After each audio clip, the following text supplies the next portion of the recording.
dekat touch input dia, dekat keypad dia, kita boleh access kita punya numeric ataupun numbers lah, 1, 2, 3, 4 darab kali bahagi ni semua. Kemudian memandangkan dia adalah ultrabook, so macam mana dia punya bunyi kipas tu semua kan, adakah okey ataupun tak okey.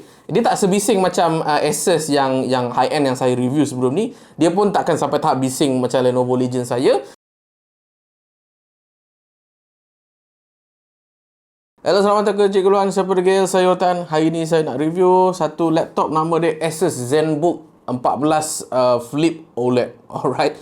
So dia punya speciality dia, of course, dia punya jenis iaitu Ultrabook yang sangat-sangat nipis, yang mana dia punya kenipisan dia tu, ketebalan dia tu hanyalah 15.9mm dan berat dia 1.4 kg. Oh, standard lah Cikgu Luan. Kalau kata apa ringan sangat laptop ni, maksudnya performance teruk lah Cikgu Luan kan. So untuk menjawab soalan itu, ini adalah variant AMD 5800H, which is dia ada 8 core 16 thread, which is memang sangat-sangat sesuai untuk tujuan video editing ataupun Photoshop ataupun Illustrator lah. Kemudian dia ada RAM 16GB LPDDR4X. Kemudian dia dilengkapi juga dengan Wi-Fi 6 dan dia ada 2.8K resolution, dan yang paling penting dia adalah OLED display bosku. So nak tengok movie memang sedap, nak main game memang sedap, apatah lagi when it comes to video editing. Dia ada profile yang sangat-sangat color accurate untuk tujuan video editing anda lah, right? Daripada segi port dia ada satu Type A, kemudian dia ada dua Type C punya connection, yang mana dia boleh buat dua-dua power delivery dan juga display output yang kau nak output kat TV ke dekat mana-mana, tak kisah. Tapi dia ada juga HDMI 2.0B pun, maksudnya korang boleh buat multiple display lah. Satu connect dekat USB-C, satu lagi connect dekat HDMI pun boleh. Kemudian daripada segi power delivery dia pula, dia punya power adapter adalah 100 watt sahaja. So kita boleh charge dekat USB-C punya port, dua-dua port tak kisah. Dan yang paling penting, for sure kita boleh charge kita punya phone sekali lah. Dengan USB-C, dan saya dah test kat Samsung saya, memang boleh dapat fast charging lah. Dan kalau korang tengok laptop yang sekecil ini pun, dia bukan sekadar cantik, bukan sekadar boleh buat kerja-kerja video editing, tetapi dia juga adalah touchscreen lah. So ini adalah touchscreen, yang mana Asus akan bagi juga pen input untuk korang-korang yang suka melukis ni, yang buat nota ke apa pun boleh juga. Okay, boleh buat vertical punya ni, horizontal vertical punya ni mode, dan juga horizontal punya mode, tak kisah. Dan yang paling penting adalah flexibility. Oh, ini rosak lah Cikgu Luan. Tak ada. Ni memang kita boleh flex lebih kurang macam ni, so that korang boleh jadikan dia sebagai tab mode pun boleh. So nak tulis nota ke apa-apa, so boleh jugalah. Alright. So first things first, saya nak bincang berkenaan dengan dia punya performance in terms of video editing, sebab saya dah test edit dalam 3 projek dalam Video Premiere Pro. So far nak dibandingkan dengan Lenovo Legion 5 saya, performance dia lebih kurang je pada timeline, which is bayangkan saya tengah edit dalam timeline.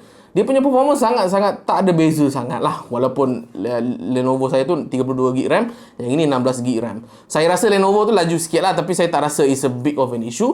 Cumanya apa yang saya perasan, dia slow sikit when it comes to kita nak export the video. Bila kita nak export the video guys, maybe sebab dia pakai AMD Radeon, which is AMD Radeon tu okay, tapi disebabkan bila saya check balik, rupa-rupanya dia ada video RAM, VRAM, kita bahasakan VRAM sebanyak 512GB, which is saya dah lama tak dengar sebenarnya 512GB. Paling-paling saya pernah dengar at least 2GB VRAM lah. So just imagine lah, kalau macam VRAM korang 512MB, dia akan banyak hiccup lah saya cakap. Lagi-lagi bila korang main game yang memang memerlukan VRAM yang sangat tinggi kan. Maksudnya bila kita tengah edit tu semua masih lagi okay, tak ada apa-apa isu lah.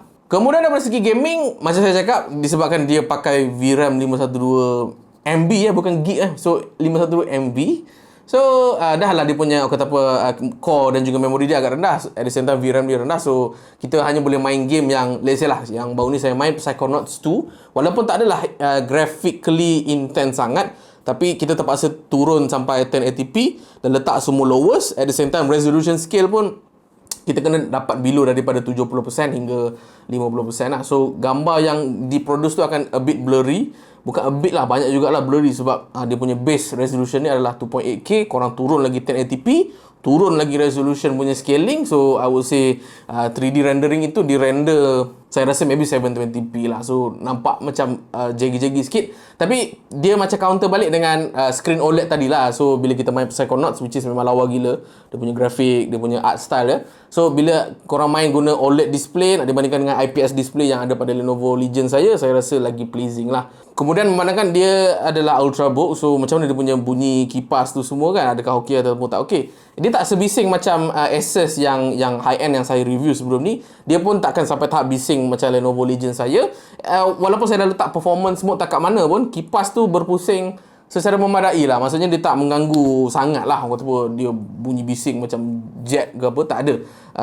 Tapi saya rasa korang tak payah ambil lah mode performance mode ni, sebab saya dapati dia punya peningkatan performance tak banyak sangat. So lebih baik korang ambil normal ataupun balance mode yang ada pada software My Asus lah. Kemudian daripada segi speaker pula, nampak je body kecil macam ni. Tapi pada saya, bila saya play lagu, bila saya play movie, bila saya play YouTube, masih lagi boleh enjoy lah. Sebab saya rasa mungkin dia punya kekurangan dia tak kuat sangat. Tapi walaupun dia tak kuat sangat, at least dia punya clarity ataupun kejelasan dia okey lah. Dia tak ada bass, tapi dia punya mid dan juga high dia tu memadai untuk saya enjoy lah.